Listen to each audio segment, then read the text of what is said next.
Diction is one of the most misunderstood literary techniques, partly because it is so badly explained by many English teachers. Most teachers will say something like, diction means word choice, at which point the student thinks, great, so the technique is that the writer uses words. Oftentimes, diction just becomes this fallback technique, a slightly dodgy one that you use on a quote when you can't find anything else. This is a shame, because diction really does have a very clear and important meaning, but to really understand it, we must take a step back in time.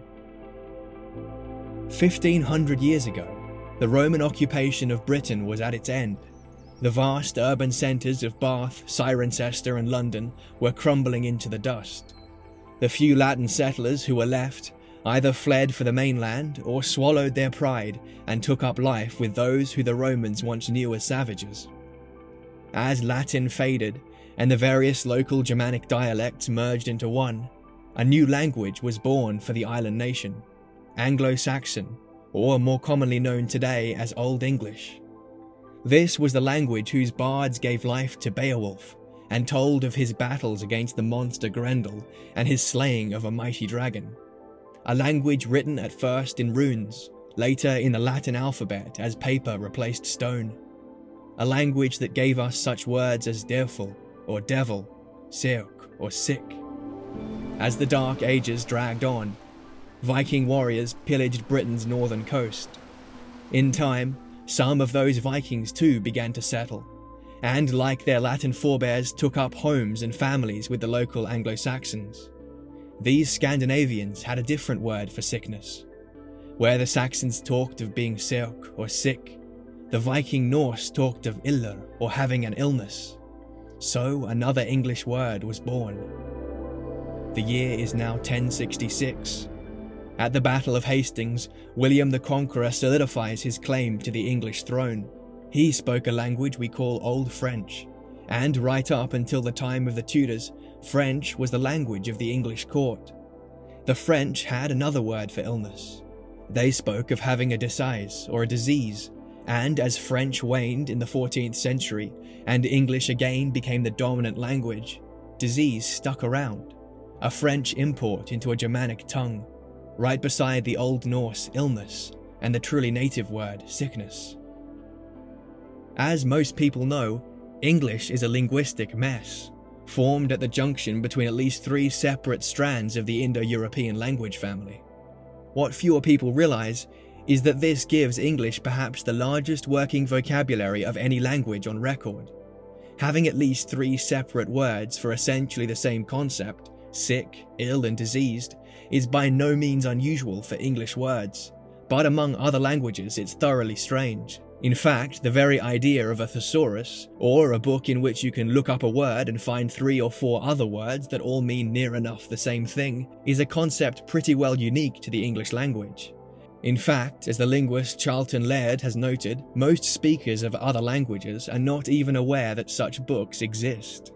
This is where we get to the unique complexities of diction or word choice in English language literature. More so than in any other language, a writer of English prose or poetry has the option to choose from 3 or 4 different similar words for nearly everything. But, as many an English teacher has yearned to explain to their students, thesauruses are extremely deceptive tools. These different words are not the same, and in nearly every case, the use of a certain one over another makes a clear difference to the tone or texture of a text. Think for a moment about that word sick. If a non-English speaker asked you whether sickness and disease mean the same thing, you'd probably say yes, they basically do mean the same thing. But suppose that you meet this non-English speaker another day and they have a cold and they back off warning you to stay away, I'm diseased. You'd probably laugh and tell them, no, the word you want there is sick. Diseased makes it sound like you're patient 0 in the zombie plague. Words are sticky. They accumulate baggage. Over time, they develop subtexts and layers of meaning that can, in certain situations, utterly change the implications of what you are trying to say. This is the heart of the technique of diction, and it's not about knowing the etymologies of certain words and whether they come from French or Old Norse. It's simply about being aware of the subtexts that are attached to certain words and asking yourself the question,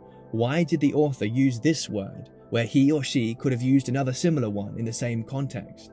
All native speakers have these intuitions. All of us can just instinctively feel that diseased is a dictional choice that means something different to ill in many situations. So when you write about diction, talk about it in that way. Describe to your reader why an author has made one dictional choice over another. Suppose a very pompous character in a short story uses none of these 3 words to describe their sickness, but instead says something like, "I'm afraid I'm infirmed." That 4th synonym for sick has its own baggage. Like many other direct imports from Latin, it sounds educated and aloof, in the same way that the Latin-based contemplate has a much more educated sounding tone than the Germanic think. Sometimes writers will use scientific diction. A writer might say a knife made an incision rather than a cut. The first makes it sound very impersonal and surgical, whereas the second has much more of a violent subtext. These are all simply dictional choices. English writers have options.